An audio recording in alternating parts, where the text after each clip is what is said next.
What do we know, everybody? We're gonna move some steers this morning.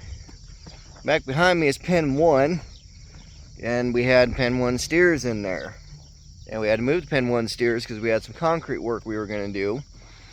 We had to fix a hole in our silage pad and leftover concrete. Gotta have a place for it, and we decided to put it under the far gate on pen 1. Steers, they like to dig a hole. Not a big deal, they all do it, but it makes a pretty big bump when you're trying to get the tractor and the box blade and whatever in there to kind of clean things up. So we moved them over to pen 2. Let them sit there for, well, Friday, Saturday, Sunday. I think they were there Thursday too. But now it's Monday, we can go ahead and move them back. And it's not going to be too big of a deal. And I'll take you along with me as we do it. Alright, so moving these across. We got that gate down there that goes into the alley, which is how we normally do things. This is our big holding area. We put things after they get worked.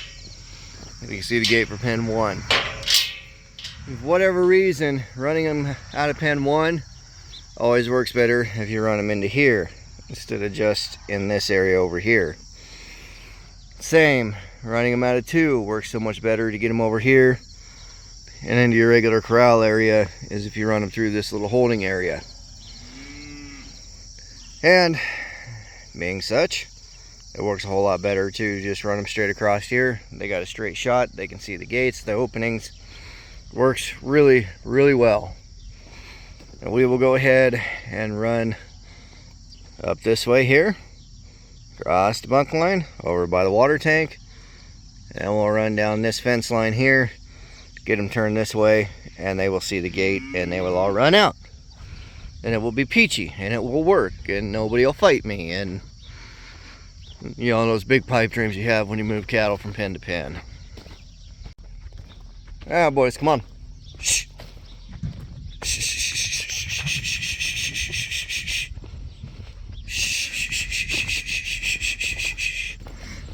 shh. Hup. Come on, boys. Shh. Let's go, fellas. Hup. There you go, boys. Come on. Off the tank. Let's go. Hup.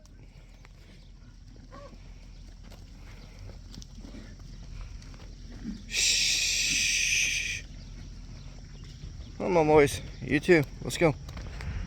Hup. Let's try to get everything moving down to the bottom here. And they'll hook themselves out of this bottom corner and make the turn. Come on. You're not giving me an attitude again. Let's go. Shh. Hup. Hup. There they go. Now they're starting to turn to the drain. We're going to hang back here, so if they try to turn up, we can cut them off.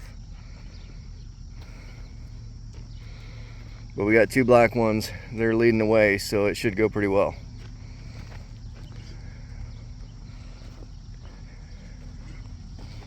Come on, boys. Just like that. As soon as they see the gate and you get somebody to go through the gate, it goes very, very well.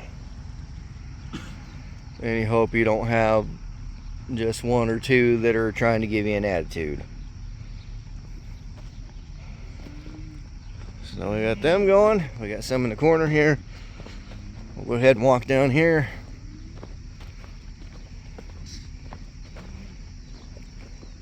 There you go, boys. Good boys. Give it a run. Now, and instead of running across into 1, they're kind of playing over here in the corral, and some are hanging out here in the holding area, which is fine. I can get them out of both of those pretty simple. Hardest part's always getting them out of the pen. It isn't getting them into 1. These cattle came out of 2 different places. The good looking, lighter colored red Angus cattle, they come off a ranch deal. Good calves, very good calves, good body condition. I'd score them up pretty good. Other ones, darker red ones, and the black ones came out of the Oklahoma City sale barn. The regular Oklahoma City sale barn, not El Reno. So, they're not the greatest, in my opinion.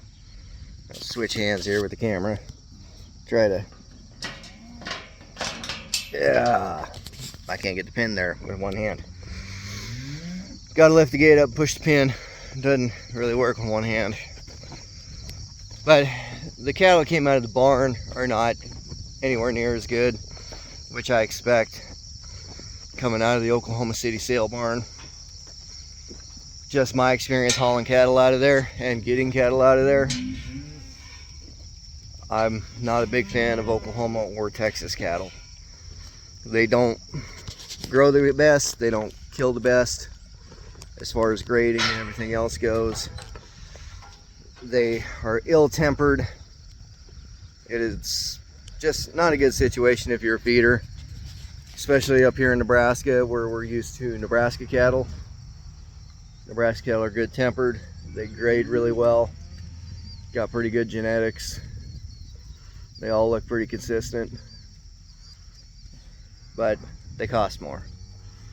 And you get these things out of Oklahoma City, they do not cost as much.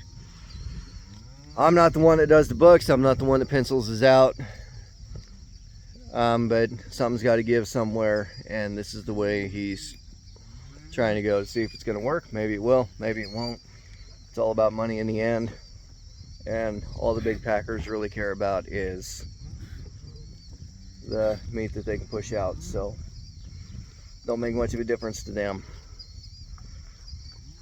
Let's go ahead and get these guys pushed all the way in. Ah, boys, come on. Keep going. You guys too. Let's go. Go back home. We'll get you guys some breakfast. And my original plan was to kind of leave them in this holding area here for a while. We got all these weeds here and they'll tromp them down and chew on a few of them.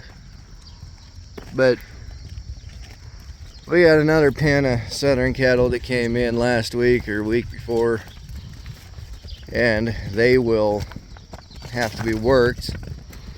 We haven't worked them yet, so they'll have to be run through the chute and given an implant, change the way the implants are done. Government did.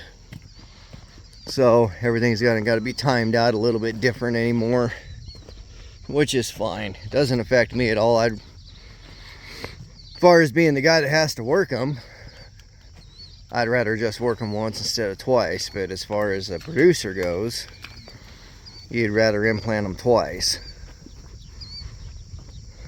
Okay, boys, come on. Don't look at me here. Look at the gate. Huh? Let's go.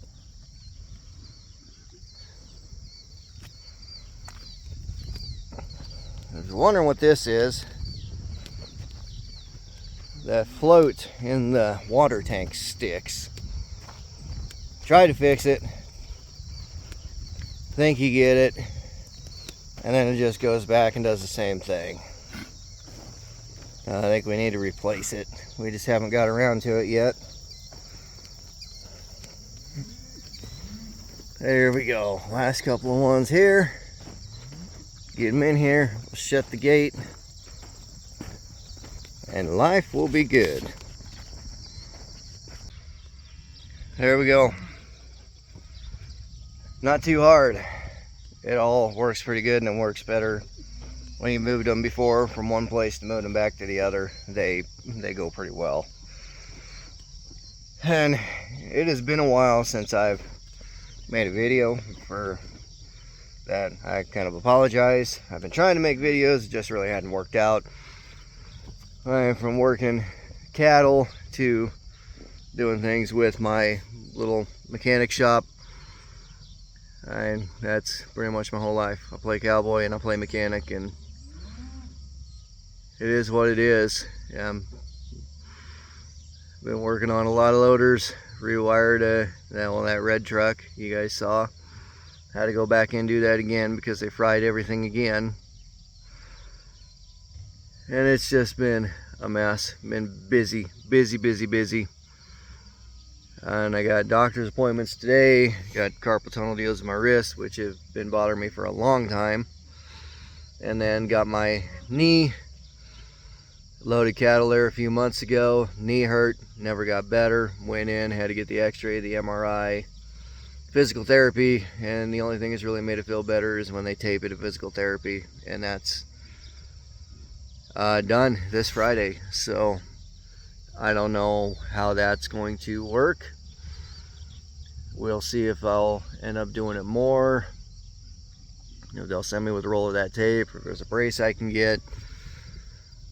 Because I still really can't move that well, which is fine. I mean, with this tape I can go up and down stairs without wanting to stop and cry and all that good stuff. So I mean, that tape's doing good. The exercises are nice. The ice pack and the electroshock thing they do is really nice. So hopefully we'll keep at it and make it work. But anyway, guys, I'm going to put this together. I'm going to get these other gates I couldn't get with one hand closed, and I'm going to get out of Dodge, head to the doctor, and go from there. So, hope you guys enjoyed this video. I enjoy making these things. And as always, I thank you all for watching.